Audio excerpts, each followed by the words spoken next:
Tarô e terapia, a sacerdotisa deixa seu like. Se inscreva no canal. Gratidão. Tarô e terapia, a sacerdotisa. Ele ou ela vai te pedir perdão? Ele ou ela vai te pedir perdão?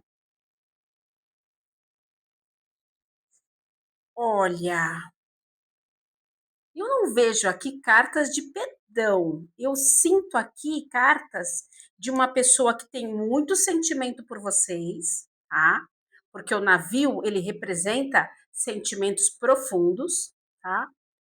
Uma pessoa que se lembra muito dessa separação, desse corte, desse término, mas, por outro lado, uma pessoa que cala, uma pessoa que esconde segredos, porque o livro é segredos.